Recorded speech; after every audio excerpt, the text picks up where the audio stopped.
Hello, everybody.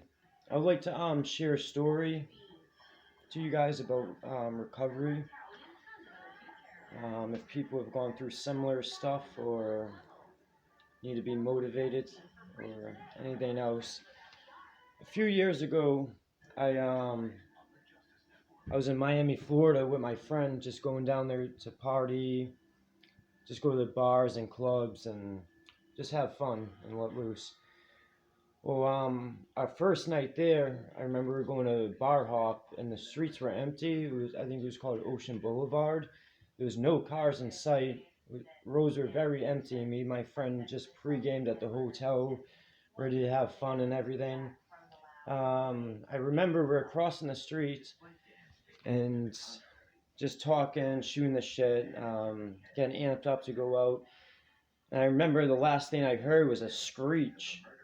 Um, and I don't remember anything. All I remember is I got up on a street curb, and there was everybody around me was screaming and crying, and my friend's in front of me and covered in blood, and he's like screaming, and I feel really like weird and dizzy, and I remember trying to get up.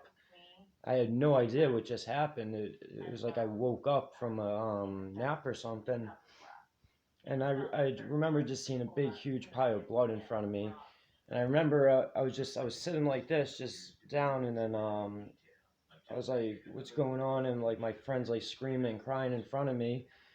I remember I get up and I instantly fall back down. And when I look down, here's a scar from it. My bone was completely cracked out of my leg in half, like something out of the movie Saw or something. And that's why I instantly collapsed, and I never seen anything. I was in shock when I seen it. My skin was literally hanging from like an inch, like flabbed off, and the bone was cracked, like completely cracked in half out, sticking out like a chicken bone or something. And that was like a really freaky sight. And then everything, like, I started panicking and freaking out, but I wasn't feeling good. And I remember I went to like put my head up, and then I got blinded by blood, and there was a big crack with my skull exposed. And then I remember I started feeling like really lightheaded, and like I was coming to like terms with just happened, but still really out of it. And I remember the room was like closing in and everything was going black, and I thought that was like my last moments on the world in life. And I thought I was gonna die. And I remember my friend was there, and they actually told the EMTs actually told him that I didn't survive, that I'm not gonna make it. It's not looking good. And anyways, I remember waking up from that. That was the last thing I seen, and I remember waking up.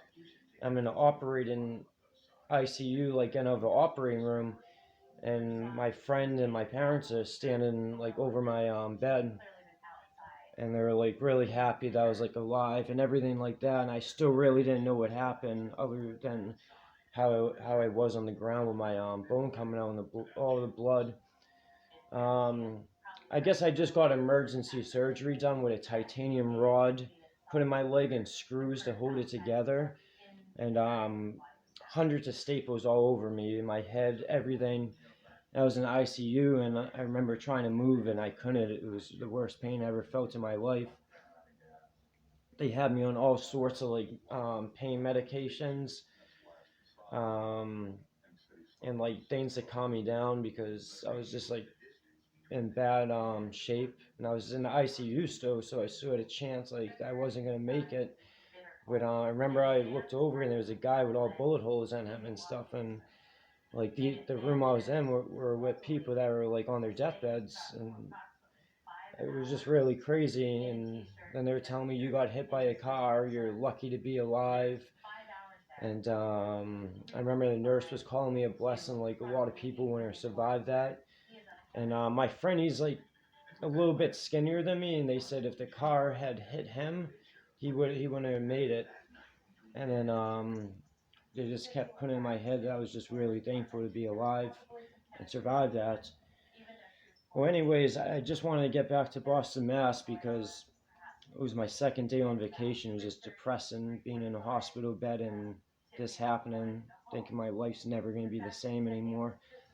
I remember the doctors told me I was never going to be able to run or do physical activities and probably need a cane to walk, like when I recover. Anyways, I was supposed to stay in the hospital for a month, but I ended up leaving 2 days later. I needed help to the airport. I could hardly walk. They had to put me in a wheelchair. I get back, after flight, I get back.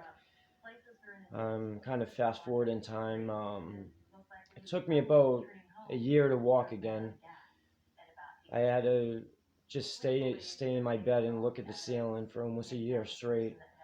And I mean, I've tried a few times going out during that time on crutches because I like partying and all that. And I tried going on my crutches just to drink with my friends and being stupid.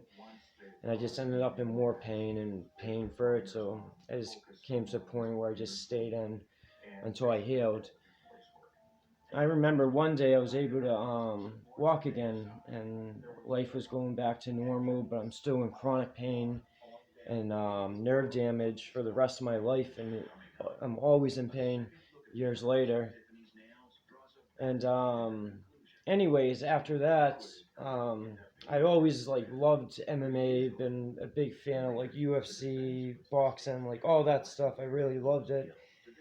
And I remember thinking in my head, like how the doctor said I wasn't going to be able to do physical activities or run or any of that. And I didn't want to believe that. And I remember one day I started teaching myself how to do like MMA kicks and stuff. I remember the first like I was going kind of hard and like trying to do crazy shit, and my kneecap would keep popping out of place and it would really fucking hurt because I had like basically no muscles left like around this area. That's what I remember the doctor was telling me, and I had to grow it back. Like I skipped physical therapy too. That's was stupid. I should have went, but I skipped it. So as a form of my own physical therapy, I started doing like the craziest shit that like the doctors like warn me to do, like taking it to extreme. In my head, I'm like, I'm not gonna tell a doctor how I'm gonna live my life or like not want to do the shit that I like MMA and all that stuff. And I said in my mind like I could do anything I want. And about like a year after doing it, my kicks start getting like better. I was getting more flexible, doing all this crazy stuff. I have videos on my YouTube of all like my MMA videos just training. I self-taught myself that just for only a few years, and I got better and better and better, and I was in less pain, and my legs got stronger, and my knee was popping out less, and I got to the point where I was more physically active than I've been before the accident, like the best shape of my life, and I'm still doing it every single day too.